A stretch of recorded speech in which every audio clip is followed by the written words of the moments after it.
ಮತ್ತು ಇಲ್ಲಿ ಸೇರಿದಂತ ಮುದ್ದು ಮಕ್ಕಳೇ, ಇಂದಿನ ಮಕ್ಕಳೇ ಮುಂದಿನ ಪ್ರಜೆ. ನೀವೇ ಮುಂದಿನ ಪ್ರಜೆ. ಯಾರು? ನರೇಂದ್ರ ಮೋದಿ, ರಾಷ್ಟ್ರಪತಿ, ದ್ರೌಪದಿ, ಯಾರೋ ಆಗ್ತೀರಿ ನೀವು, ಜನಪಟ್ಟವರು. ಮುಂದಿನ ಮಕ್ಕಳೇ ಮುಂದಿನ ಪ್ರಜೆ ಅಂತ ಹೇಳಿದ್ರೆ ನೀವೇ. ಗೊತ್ತಾಯ್ತಾ? ಹಾಗೆಯಾ ಇಲ್ಲಿ ಇಂಥ ಒಂದು ವೇದಿಕೆ ನನಗೆ ಮಾನವೀಯತೆ ಇದು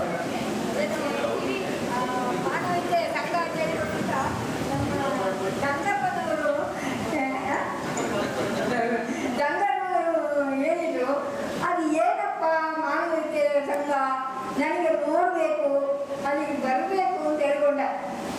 ಅದರಂತೆ ಇಲ್ಲಿ ನನಗೆ ಬರಲಿಕ್ಕೆ ಮತ್ತೆ ನಿಮ್ಮನ್ನೆಲ್ಲರನ್ನು ನೋಡುವಂಥ ಅವಕಾಶ ಅವರು ಕಲ್ಪಿಸಿಕೊಟ್ಟಿದ್ದಾರೆ. ಇಂಥ ಮಾನವೀಯತೆ ಪ್ರತಿ ಮನುಷ್ಯನಿಗೆ ಏನು, ಪ್ರತಿಯೊಬ್ಬರು ಜನಪಟ್ಟ ವ್ಯಕ್ತಿಗಳು ಪ್ರತಿಯೊಂದು ಹೆಜ್ಜೆ ಹೆಜ್ಜೆಯನ್ನು ಅವರ ಅಭಿಲಾಷೆಗಳನ್ನು ಬದಲಾಯಿಸಿಕೊಂಡು ಮಾನವತೆಯನ್ನು ಪಡೆದಿದ್ದಾರೆ. ಗಾಂಧಿ ಸಹ ಹಾಗೆಯ. ನಮ್ಮ ಗಾಂಧಿ ತಾತ ಆಗಬೇಕಾದ್ರೆ ಗಾಂಧಿ ತತ್ವ ಎಷ್ಟೋ ಮುಖ್ಯ. ಹಾಗೆಯೇ ಪ್ರತಿಯೊಬ್ಬರು ಹೇಳ್ತಾ ಹೋದರೆ ಅದು ಟೈಮ್ ಇದಾಗುತ್ತೆ, ಅದಕ್ಕೆ ನಾನು ಹೇಳೋದಿಲ್ಲ. ಆದ್ದರಿಂದ ಮಕ್ಕಳು ಇವತ್ತು ಮಕ್ಕಳು ಮಾನವೀಯತೆಯಿಂದ ಎಲ್ಲ ಇದು ಕೊಡ್ತಾರೆ. ಆದರೆ ಯಾವ ತಂದೆ ತಾಯಿಯವರು ಇಲ್ಲಿ ಬೇರೆಯವರು ಇಲ್ಲಿ ಬಂದಿದಂತಾರಲ್ಲ, ನಮ್ಮ ಮಕ್ಕಳು ಇಂಥವರೇ ಆಗಬೇಕು ಅಂತ ಹೇಳುವಂಥ ಅಭಿಲಾಷೆಯನ್ನು ಇಟ್ಕೊಳ್ಬಾರ್ದು. ಆ ಮಕ್ಕಳಿಗೆ ಯಾವ ಅಭಿಲಾಷೆ ಇದೆ ಅದನ್ನು ನಾವು ಮೊದಲು ತಿಳ್ಕೊಳ್ಬೇಕು. ಡಾಕ್ಟರ್ ಆಗಬೇಕು, ಇಂಜಿನಿಯರ್ ಆಗಬೇಕು, ಇನ್ನೊಂದಾಗಬೇಕು, ಮತ್ತೊಂದಾಗಬೇಕು.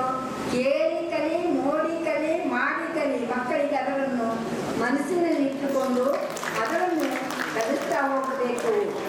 ಮನೆಯೇ ಮಂತ್ರಾಲಯ, ತಂದೆ ತಾಯಿಯೇ ಮೊದಲನೆಯ ಪಾಠಶಾಲೆಯ ದೇವರು. ಅವರು ನಮ್ಮ ಪಾಠ ಮಕ್ಕಳಿಗೆ ಯಾವ ಅಭಿಲಾಷೆಯನ್ನು ಹೇಳಿಕೊಡ್ತಾರೋ ಅದನ್ನು ನಾವು ತಿಳ್ಕೊಳ್ಬೇಕು. ಯಾರು? ತಂದೆ ತಾಯಿಗಳು ಆ ಮಕ್ಕಳಿಗೆ ಯಾವ ಅಭಿಲಾಷೆ ಇದೆ ಅದನ್ನು ತಿಳ್ಕೊಂಡು ಅದರಂತೆ ಮುಂದೆ ಹೋಗಲಿಕ್ಕೆ ಅವರನ್ನು ಬಿಡಬೇಕು. ಇಲ್ಲ ಡಾಕ್ಟ್ರೇ ಓದು, ಇಲ್ಲ ಇಂಜಿನಿಯರ್ ಓದು, ಅವರು ಅಷ್ಟು ಮಾರ್ಕ್ ತೆಗೆದು ಇಷ್ಟು ಅವರು ಹಾಗೆ ಮಾಡ್ತಾರೆ ಅವರ ತಂದೆ. ಅದನ್ನು ಯಾವ ತಂದೆ ತಾಯಿಯನ್ನು ದಯವಿಟ್ಟು ಇಟ್ಕೊಳ್ಬೇಡಿ. ಅವರ ಅಭಿಲಾಷೆಗೆ ತಕ್ಕಂತೆ ಮಕ್ಕಳನ್ನು ಹಾಗೆ ಬಿಟ್ಟುಬಾರದು. ಅದನ್ನು ಹೇಳ್ತೇನೆ, ಅದನ್ನು ಬಿಟ್ಟುಬಾರಬಾರ್ದು. ಆದರೆ ಗುರಿ ಒಂದಿರಬೇಕು, ಗುರು ಹಿಂದೆ ಇರಬೇಕು. ನಮ್ಮ ಗುರಿ ಮುಂದೆ ಇರಬೇಕು. ನಮ್ಮ ಸ್ವಾಮಿ ವಿವೇಕಾನಂದವರು ಏನು ಹೇಳಿದ್ದಾರೆ? ಎದ್ದೇಳಿ ಎದ್ದೇಳಿ ಎದ್ದೇಳಿ ಯುವಕರೇ, ಮುಂದಿನ ಗುರಿಯನ್ನು ನೋಡಿ. ಆದರೆ ಎಡಬಲವನ್ನು ನೋಡಬೇಕು, ಸಕ್ಕರೆಗಳು ಮುಂದೆ ತುಂಬಿರ್ತಾರೆ. ಈಗ ನೋಡಿ, ಎಲ್ಲಿ ಕಾತ್ರೆ ಗಣಿಯಲ್ಲಿ ಅವರು ಗೊತ್ತೇ ಇಲ್ಲ.